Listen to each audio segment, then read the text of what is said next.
Hello and welcome to The Science Hat. This is a podcast where we talk about emerging ideas in medical science and ideas that have the potential to dramatically change patient outcomes.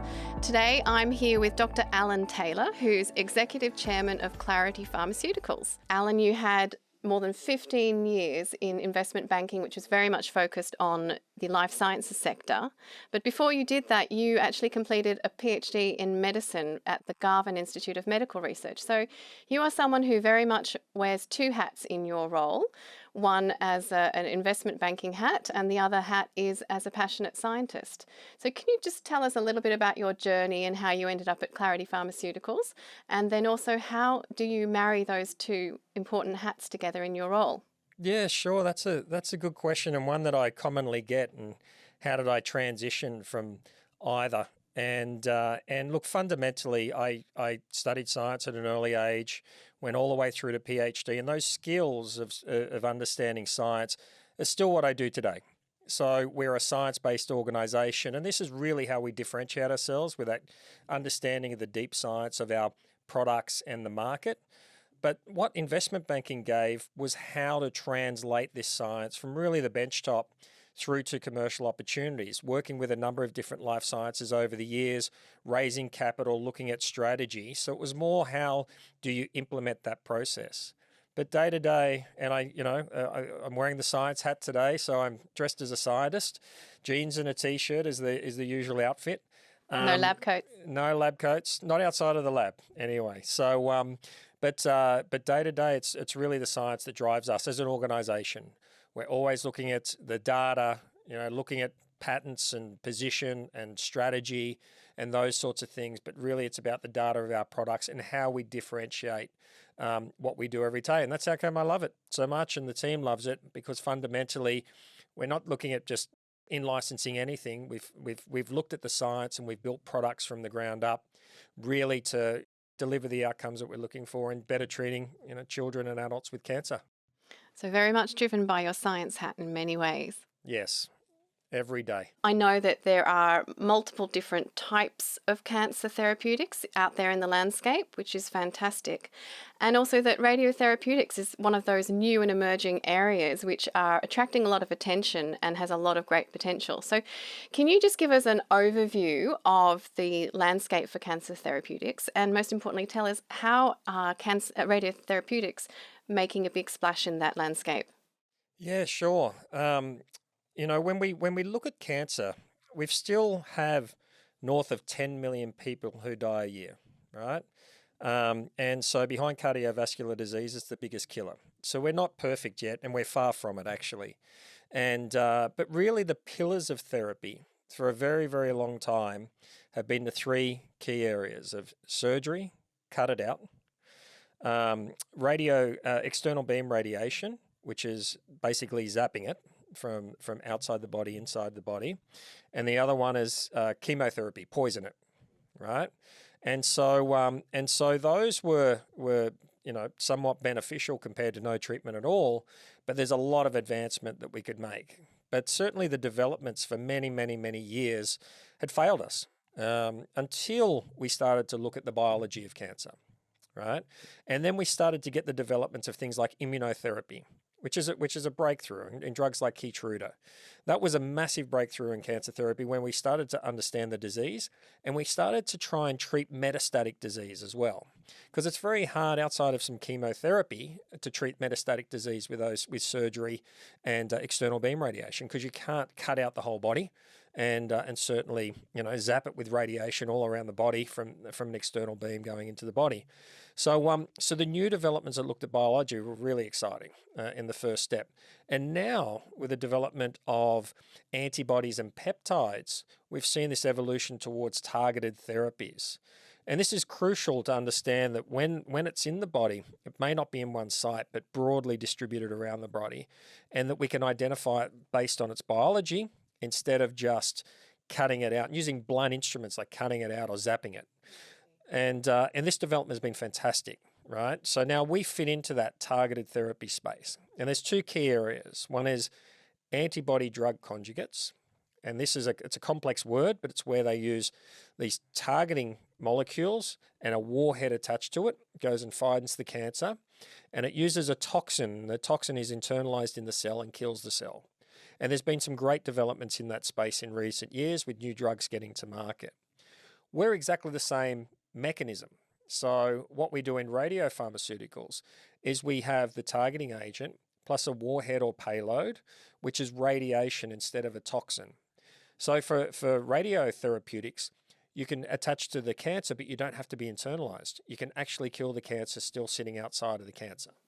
So this is a great advancement as far as that's concerned. But in radiopharmaceuticals, you also have the diagnostic. So you can start determining where metastatic disease actually is in the first case. And then once you see it and you image it, then you can treat it. And that's fundamentally the difference. So this is a really opening up a new area of better diagnostics and better therapies, for the outcome being the better treatment of, in our case, children and adults with cancer. And where it currently fits, there's only really two therapies on the market, really in our space, when we're looking at the new targeted therapies and the new radioisotopes.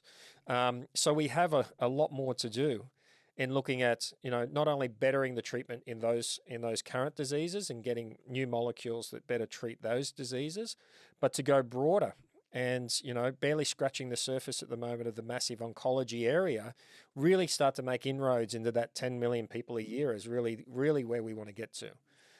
So that's our goal. That's our goal of developing these new therapies and using a lot of fundamental science to build new products that better treat children and adults with cancer. I've heard a lot about targeted copper theranostics when I read about Clarity Pharmaceuticals. Can you just take us through what is targeted copper theranostics and exactly what is theranostics too? And obviously there's a short version of that, which is TCTs, a little bit of an acronym in there, but what should we be thinking of when we think about theranostics and then TCTs? Yeah, it's a little bit of a way of describing what we do, right? But if you break up the words a little bit, so theranostics is just a trick word of diagnostics and therapies.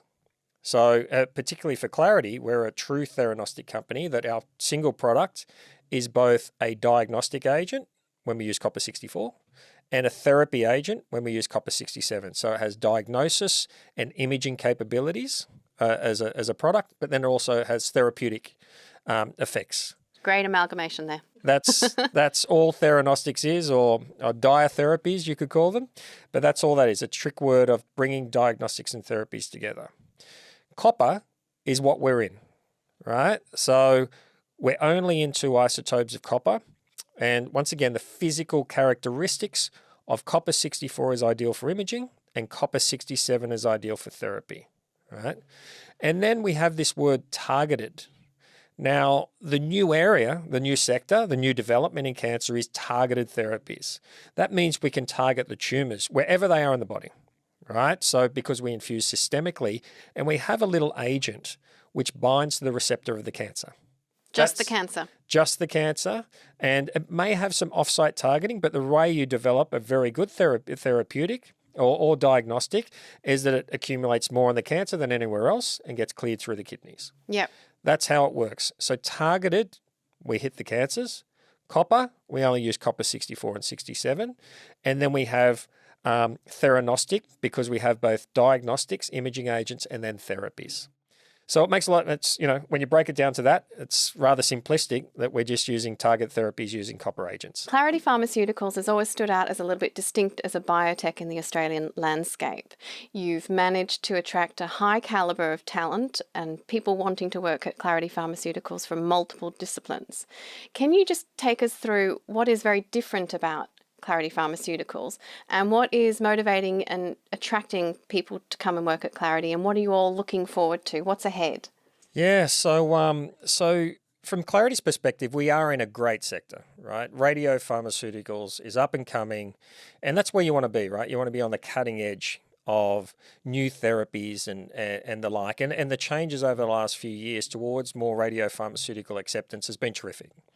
So that's the first part. But what separates us at Clarity as opposed to some other radiopharmaceutical companies is fundamentally, again, I'm going to go back to basics. We have very, very strong science. And this is from the building of our products and looking at the industry and what's happening in the industry through to strong intellectual property. Now, this is where the background in investment banking becomes handy, because you realize, certainly when it comes to strong pharmaceutical companies, they have really strong intellectual property, and they have terrific science, right? So you see a lot of comparators to us of commercializing generics, where it's a little bit more of a race to the bottom. Even though we're a new industry, there's groups that are just getting things that are available to them, in licensing them and trying, or not even in licensing them, just really going across to the case of investigator initiated trials and then launching products. We've gone back to the old school. Strong IP, strong data grows strong companies. And I think that then is easy to attract new people because they see the differentiator. And you can see that when we're looking at building best-in-class products. Our PSMA agent isn't like the other PSMA agents. We saw the problems of other PSMA agents, and we fixed those problems in ours to look to increase the uptake in tumours and then obviously have it stay over time. And we look at our other ones, where our other products, where they're new into the market and they're looking for instance, in prostate cancer, looking for prostate cancer that doesn't have that target for PSMA, and we're seeing really great advances in that. So that really attracts really good people. But the last point is that we're such a great science story, right? When you break it down to fundamentals again, where the work that was originally done was out of ANU some 60, 70 years ago. A great scientist, Professor Alan Sargison, went about with this goal. He was a chemist, went about this goal of just trying to hold copper in the first instance, because he knew that the copper isotopes potentially provided good imaging and therapy options well down the track. So he wanted to develop a cage to hold copper. Just to hold copper. Quite a simple outcome, right? But that couldn't be done with commercially available cages at that point in time. And it just happens to be that those isotopes of copper, in particular, we've selected two isotopes. There's many isotopes of copper, but two. Copper-64 is a fantastic PET imaging agent, and it has a longer half-life than the ones which are currently commercial. So that means we can centrally manufacture and broadly distribute our products.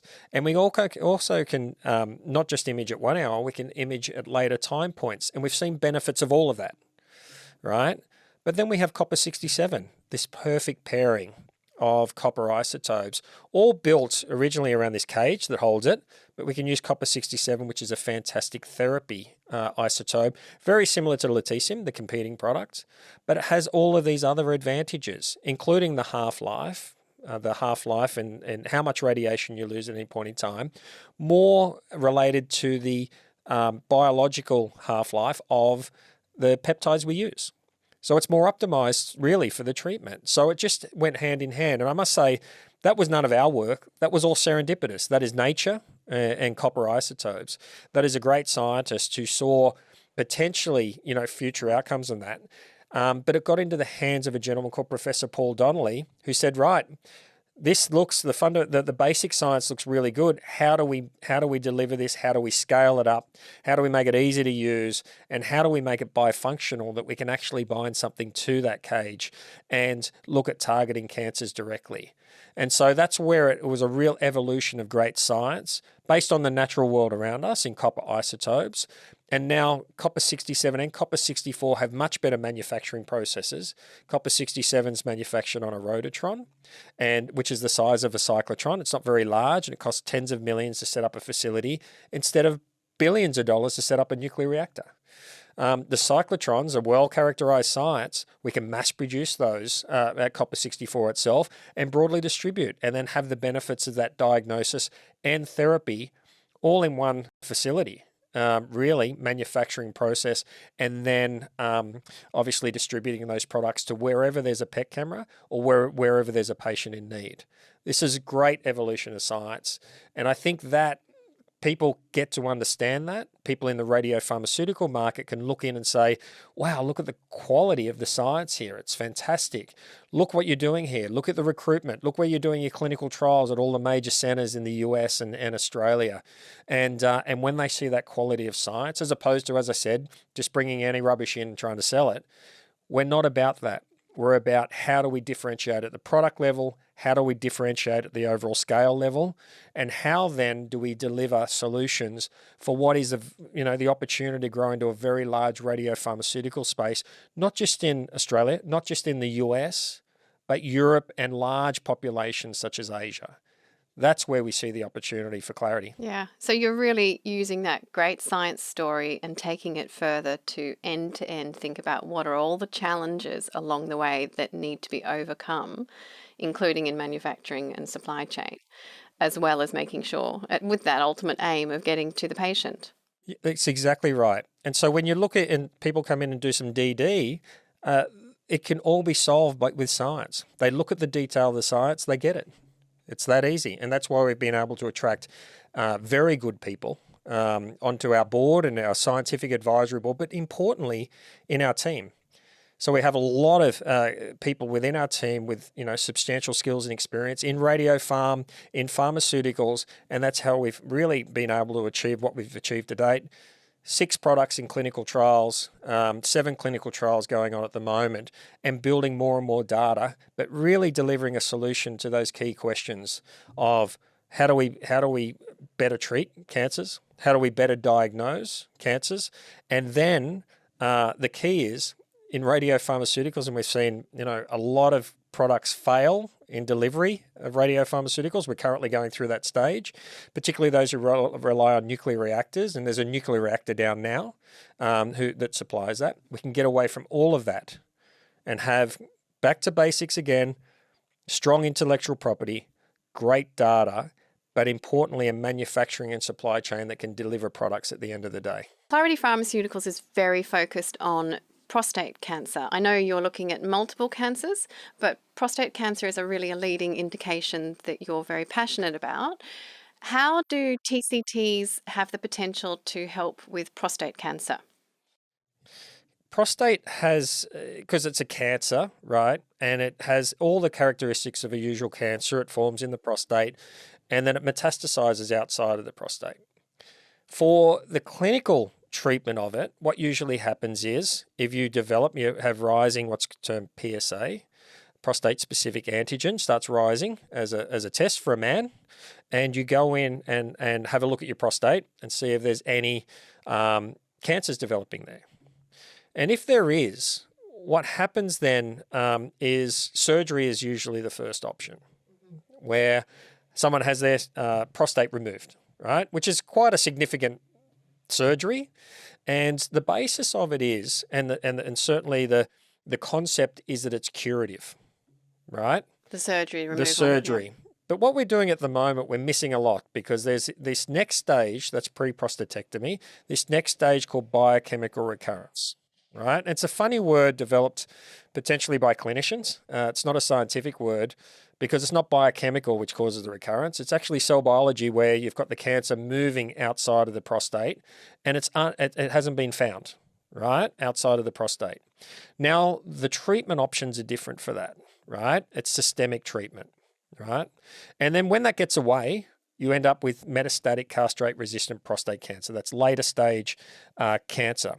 So the main therapy, the options available to you are great diagnostics in the first instance. The cornerstone of better therapies is better diagnostics. If you can see it, then you need to treat it, right? And the earlier you can see it, the better the potential outcome. The earlier you see it, and just that you see it, right, in the first instance. Now, what we've got these first wave of diagnostics, right? We call them first generation, where previously actually we had technetium bone scans, which weren't very good at all in trying to pick up metastatic disease, right? And then we've got these PSMA agents, which is the area that we're in. But what we saw with these first generation PSMA agents that use sort of a single target is that and this is through clinical research, and this is the gallium PSMA and the Pylarify product by Lantheus, great products in themselves, and they have very high what's termed specificity. That means if you actually light something up, it has a high probability of it being cancer, 90% plus. So this is the diagnostic phase where you need a good image. This is the diagnostic phase, because in the first instance, you want to know, is it still in the prostate or is it outside of the prostate? Yep. The issue with these first generation diagnostics, outside of the rather cumbersome supply chains around them, is that the sensitivity is very, very low. And in any other world, so if I step out of my radiopharm world and go into other areas of diagnostic, these agents actually fail sensitivity, right? That means, what sensitivity means is that, yes, if you light up something under a PET image, that's high probability of cancer. But if you're not lighting it up, right, that doesn't mean that cancer's not there. Yeah. Okay. Sensitivity is very incredibly important, especially when you're looking at the treatment. So this is making a decision of whether your prostate's going to be whipped out or not. The side effects of prostate removal, like, it's not just significant for the man, it's significant for the female as well. So the treatment then, if the treatment's going to be different, if it's outside of the prostate, then you want to have a different treatment option potentially than removing your prostate. Okay. You want to know what cards you've got in front of you. You want to know what's going on. Yeah. And if the current agents aren't picking that up, then that's an issue. Where clarity is different, once again, we looked at these agents, we looked at the single targets, and we developed a single target product, and we saw it behaved exactly like the ones that are currently commercial, in that you don't get a lot of product to the tumor itself. And it washes out very quickly. So you don't get any good ability, even though with gallium fluoride you can't image over a long period of time anyway, but the washout is quite significant. And so we didn't want to just make the same mistakes as other products, right? So we went back to the drawing board, made a product with 2 targets, and that achieved 2 things. One was we increased the amount of product that gets to the tumor 3 times the amount. So we're starting to pick up potentially smaller lesions and those sorts of things when we image in day 1. But we found that product stays there over time. Okay? So that means we can image at later time points. And we've shown previously that if you image at later time points, you can pick up more tumors. So when you say later time points, do you mean hours, weeks, months? You can actually image at 1 hour, which is the current standard of care. Or you can image at 4 hours, at 24 hours, 48 hours. We've actually gone out to 72 hours with our product, right? And at 48 hours or 24 hours, you have a very different picture of what's going on. And so what we're trying to address is the problem, right? What's the problem with these agents? Not lots of product in the tumor, and they wash out. So what we want is more product in the tumor. Yes, we've addressed that. And then we can image the next day and try and identify more tumors, which is the sensitivity issue. Because the product stays in the tumor for longer. Exactly. And we use copper-64, which has a longer half-life. So we're able to tick a lot of boxes now. Now, I know if I had primary prostate cancer, I'd want to know if it's metastasized or not before I have my prostate out, right? If it hasn't metastasized, it's still a big question. Do I want my prostate out or not, given the significant side effects? But if it's outside of the prostate, then why would I head down that road? I'd look for alternative therapies for the primary, and then look at the secondary tumors and how we treat that systemically. And that's because you're going to need to go down alternative pathways of treatment anyway, and removing the prostate will not change that pathway. That's exactly right. So you've already got systemic disease, right? And there's other therapy options that you can treat the primary, right? And then you don't have the risks of those significant side effects, right, of surgery. So this is a big step in the treatment of prostate cancer. But where we're moving forward as well is that we always have a therapy option with our products, right? And there was the 2 things that we wanted to achieve for therapy. When you're looking at treating a cancer, it's what we call area under the curve, right? So we want more product to get into the tumors, and we want it to stay there over time. So those were the 2 boxes we ticked with a different product, right? So now with copper-67, we can infuse into the patient, obviously, get more product to the tumors and have it stay longer over time. And the plan is, obviously, in our development, we're still working through that process, but to have greater efficacy of these products. And given the half-life of our product, we can actually dose more in a single sitting than the current treatment option. And so we're working through clinical trials now to determine whether we're able to achieve those outcomes of better efficacy, because we need to better treat this patient population. Yeah, so it's about using the same science to shift from what you're seeing in better imagery to swap that out to become a therapeutic. That's correct. So we want better diagnostics to fix the problem at the moment around sensitivity. Are there tumours there? Yes or no is what we're trying to better answer that question, particularly for that big question of, do I have my prostate out, right? Then the second part is, how do we treat it, particularly in late stage disease, metastatic castrate-resistant prostate cancer, which people aren't living a long time with that, right? So how do we better treat that option with radiopharmaceuticals? And as we said, we re-engineered the product to be not only better imaging, but to have more product in the tumour and stays there over time. That's where we are as far as a company's concerned in better treating, that prostate cancer. Clarity has 2 prostate cancer products that it's developing. We've talked a little bit about the PSMA product, but you've also touched on the Bombesin product. Can you just give us an overview of how that one works and how the approach is different and a little bit complementary? Sure. So just reflecting again on the PSMA agents. So the PSMA agents are good. We're showing some good efficacy with the first product that's been out there and extension of life. But the problem is it's not good enough, right? So what we're looking at is this other product actually targets a different receptor, but still on prostate cancer. And what we've seen, once again, good science, is that some tumours in the one person, some tumours have the PSMA target, and some have the Bombesin target, right? Not all tumours are created equal then. No. So even in the same tumour, it's not the same, right? Let alone when you're looking at different tumours in the same human, let alone, different tumours in other humans, right? This is how complex disease is. But we seem to have a coupling of these two that works very well. So you see that basically, after the PSMA, or even in instances where PSMA is not there, we have Bombesin targeting the tumours. So it can work in 2 ways, either first as a therapy, so where PSMA isn't going to work, but it can also work along PSMA. So you go in, first treat with PSMA, shrink those tumours, which actually have that target, and then you can mop up the remaining cancers, certainly as many as you can. And so you're actually then potentially increasing the probability of success for that patient. If you're getting rid of more tumours, hopefully we're extending the life of the patient is what we're really hoping for. And it has a very different way of acting to the body and how it's excreted and things like that. So they can work hand in hand together to actually achieve what hopefully is a great outcome together in extending life for this patient population. In metastatic castrate-resistant prostate cancer, at the moment, without these therapies, people are only living about a year. We've had an extension above a year with the first PSMA agent, but there's a lot of room for improvement for these agents. And so PSMA would be the first one to go. Bombesin's a fast follower, firstly in diagnosis. So we're identifying tumours that can't be picked up by PSMA, and then you can treat those tumours. So once again, if you get onto tumours early, it's much easier to treat. But if it gets too far, then we can use these therapies where we're first treating with PSMA, and then we can treat with Bombesin. So it's more of a, to use an analogy, it's like a left-right.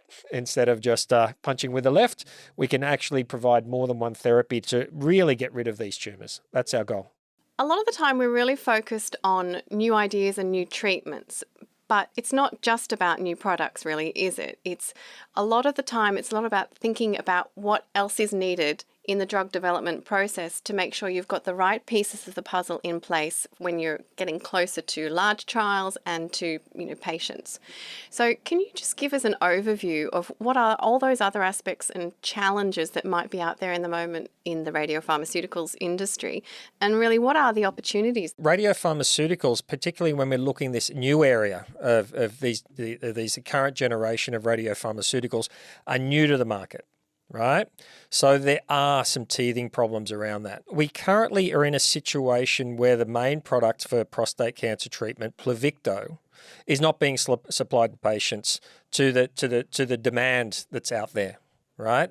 This is potentially a 5 to 10 billion US dollar market, and they're selling, at the moment, a couple of $100 million a quarter into that space because the supply is not there. So right? there's The real demand, but no supply. And it's heartbreaking. So there's been 2 failures at the moment by Novartis in launching this product and getting it out to patients. And currently, it's not out to patients. And there's a myriad reasons for that, batch failures and the like. But if you're looking to deliver into, potentially a 5 to 10 billion US dollar market, all of this is currently built off the nuclear reactor infrastructure, which is aging, but the opportunity there is certainly for us. We've differentiated completely from that reactor supply chain. Copper-67 is manufactured on rotatrons, similar size to a cyclotron, can fit into this room and make copper-67. Right? So we're differentiated. They think all you need to do is plug it in. All right? It's electricity you need. And we're getting away from the issue around rare earths required to produce lutetium, where we use zinc. Okay? So it's a much easier process. And this allows then global scale. So at the moment, rotatrons have been installed in the US manufacturing copper-67, but you can easily replicate that and go to Europe. You can easily replicate that and go to Asia and then have products running off the back of that copper-67 based therapy products. So we're looking to address that issue. There's a similar dissociation on the diagnostic side. At the moment, the commercial products are 1 hour and 2 hour half-lives. You only have limited then capabilities if your half-life is so short, right? You need generators near patients or cyclotrons near patients producing the product for diagnosis. You can't image over longer time points. And we've discussed the benefits of that earlier. But imaging at later time points potentially finds more tumors, and we've shown that through research. So suddenly the whole patient experience revolves around the half-life of the product or the isotope. We're getting away from all of that. Centralized manufacture, broad distribution of diagnostics, centralized manufacture and broad distribution of therapies, and then scalability with copper-67 manufactured on any continent and addressing that. So you're setting up a really different and new kind of supply chain model, which is different to the first generation of radiopharmaceuticals. Has that been something that you've needed to set up yourself? Are you sort of pioneering in this area? So we are working with partners on that. In the manufacture of isotopes, we don't manufacture isotopes at this point in time because we're purely in clinical development. But it's a situation where in the future we could do that, and depending on what we do. But we've got some great partners at the moment manufacturing copper-64 and copper-67. Right, but in the future, the way we see this working, and when we look at the size of Novartis, they can never do this. Right, Novartis are requiring nuclear reactor supplied isotopes.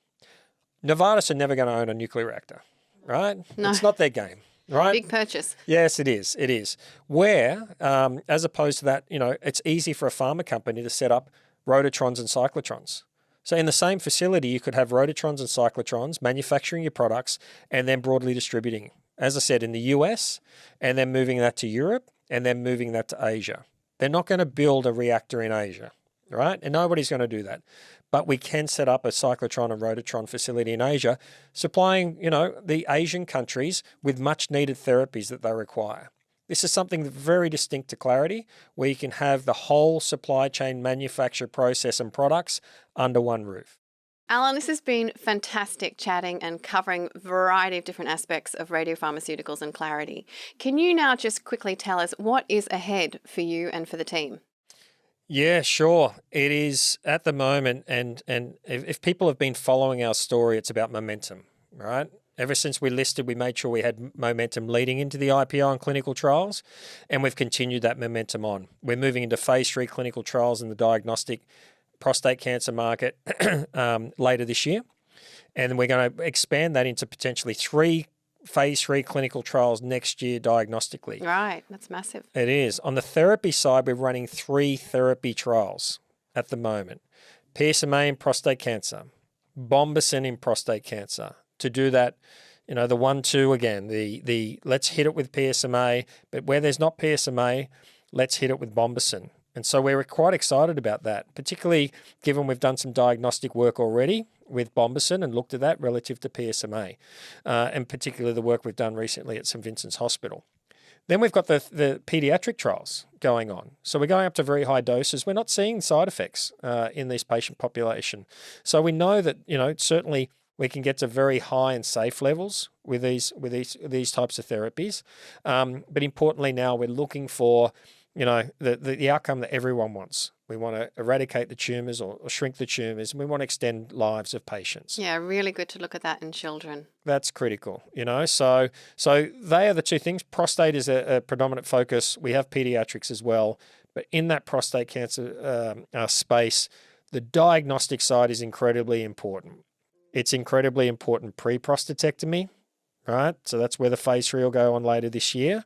And looking to increase what is the problem in that space is sensitivity, as I mentioned before. Just because it's not lining up doesn't mean the tumour's not there, and we're trying to fix that with what we believe is a best-in-class product diagnostically. So that hopefully will change the treatment outcomes for people who are pre-prostatectomy. The important thing is detecting cancer after prostatectomy if it's taken out and they've had initial therapy, and trying to identify tumours when they're coming back. Bombesin and PSMA will be used in diagnostic trials, trying to determine if we can get to those tumours faster, earlier, or get rid of the tumours, and then obviously that'll extend the life of the patient. That's the 1-2 punch. That's critical.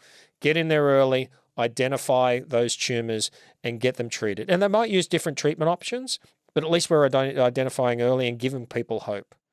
Then on the therapy side in prostate, as we said, the key part is metastatic castrate-resistant prostate cancer. These people, as I mentioned before, have less than a year to live without these therapies, and at the moment extended around about 4 months.